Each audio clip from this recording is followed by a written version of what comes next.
गणमाध्यम राजनीति एवं गणतंत्र को मुख्य प्रसंग नहीं बालेश्वर जिला फकीरमोहन विश्वविद्यालय 2 दिन आंतर्जातिक कनक्लेव उद्घाटित हो जाइछि। विश्वविद्यालय कुलपति प्रोफेसर संतोष कुमार त्रिपाठी अध्यक्षतार आयोजित यह कार्यक्रम में मुख्य अतिथि भाव बांग्लादेश पूर्वतन मुख्य सूचना कमिशनर प्रोफेसर मोहम्मद गुलाम रेहमान उपस्थित रही उद्घाटनी उद्बोधन देते। कार्यक्रम प्रथम दिन में कुलपति पीजी काउंसिलर अध्यक्ष प्रोफेसर सब्यसाची पट्टनायक और यूनिवर्सिटी ऑफ राजस्थान गण जोगाजोग केन्द्र पूर्वतन मुख्य प्रोफेसर संजीव भनवाल सम्मानित अतिथि भाव जोग देते। मुख्य वक्ता भाव आसाम विश्वविद्यालय पूर्वतन कुलपति तथा गण जोगाजोग विभाग वरिष्ठ प्राध्यापक प्रोफेसर के नागराज और यूएस स्थित बोलिंग ग्रीन स्टेट विश्वविद्यालय तत्ववादी प्रोफेसर श्रीनिवास मेलकोट जोगदे वर्तमान समय गणमाध्यम राजनीति और गणतंत्र भूमिका संपर्क में आलोकपात करते। अन्यतम अतिथि मध्य नूआदिल्ली स्थित जामिया मिडिया इस्लामिया अनुष्ठान centre for culture media and governance प्रतिष्ठाता और निर्देशक प्रोफेसर विश्वजित दास पीटीआई संपादक तथा बिजनेस स्टैंडर्ड खबर कागज डेप्यूटी न्यूज एडिटर थिरुमय बनर्जी जोग देते। विश्वविद्यालय सांबादिकता और गण जोगाजोग विभाग मुख्य तथा कार्यक्रम आवाहक डॉक्टर भारती बाला पट्टनायक प्रारंभिक उद्बोधन देवा सह एही सम्मेलन मुख्य उद्देश्य संपर्क में अवगत कराइथिले। विश्वविद्यालय कुलपति प्रोफेसर संतोष कुमार त्रिपाठी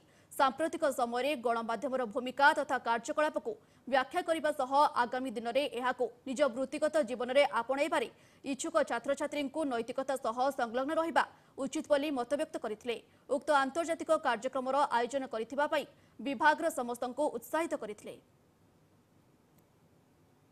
यूनिवर्सिटी को गोटे बहुत बड़ धन्यवाद देवी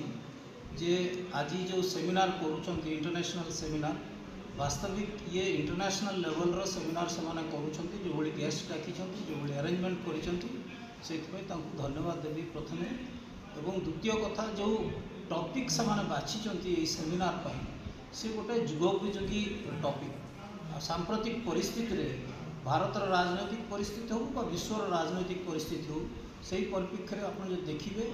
ये टॉपिक बहुत गुरुत्वपूर्ण जहाँकि से कहते मीडिया पॉलिटिक्स एंड डेमोक्रेसी ये तीनिटी जिनिस वर्तमान बहुत संकट भितर देखी गति करुँचा भितर गोटे बौद्धिक आलोचना यूनिवर्सिटी पक्षर गोटे प्रयास करा केवल यूनिवर्सिटी ही प्रकृष्ट स्थान जोठी ए संपर्क में आलोचना करा निरपेक्ष भाव निर्भीक भाव एवं क्या विद्वेष न रखिक आलोचना करा से आलोचनार जो बाहर निर्यास सी समग्र देशपाई समग्र राज्यपाई समग्र विश्वपाई बहुत काम में आस। वर्तमान में देख जर्नलिज्म डिपार्टमेंट बेसी वर्ष नहीं बहुत कम वर्ष है ये डिपार्टमेंट आ 2018 किंतु आमे मान जेते बेले आसिलु 2020 रे जॉइन कलु एठी आम भितर बहुत गुड़े स्वप्न थिला जे आमर किमती गोटे ऑडियो विजुअल स्टूडियो हो आमर कम्युनिटी रेडियो हो आमर आमे गोटे किमती इंटरनेशनल मीडिया कनक्लेव करिवु से स्वप्न थिला। आज सेटा साकार हेबाकु जाउची आ बहुत बड़ बड़ प्रोफेसर आ मीडिया पर्सनालिटीज समस्ते आसिक आमको जोग देइचंदी आमर एही मीडिया कनक्लेव रे आमर टॉपिकटा रहिची मध्य मीडिया पॉलिटिक्स एंड डेमोक्रेसी वर्तमान समय रे एही जो टॉपिकटा मध्य बहुत माने इंटरेस्टिंग रहिची आ भाविबू यही जो डिस्कशन हम समस्ते निज निजर मंतव्य देवे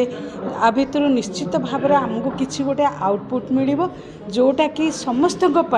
स्टूडेंट मानक पई टीचर मानक पई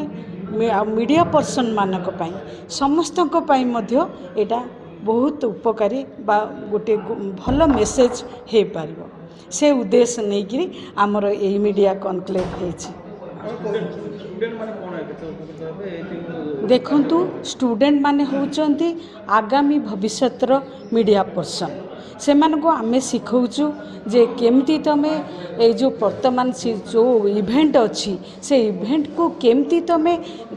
ये करिवो लेखिबो आ तार को प्रकार लेखिले पब्लिक ता सेतिरु किछि जानि परिबो। आमर मेन उद्देश्य रहिछि आमे पब्लिक को किछि जणैबा किछि तांकर एजुकेट करिबा आउ सेमानकर किछि डेवलपमेंट करवा ए उद्देश्य नहीं कि से माने एठी शिक्षा लाभ करछंती आउ जेतेबेले जानिबा भितरे पुखानुपुखा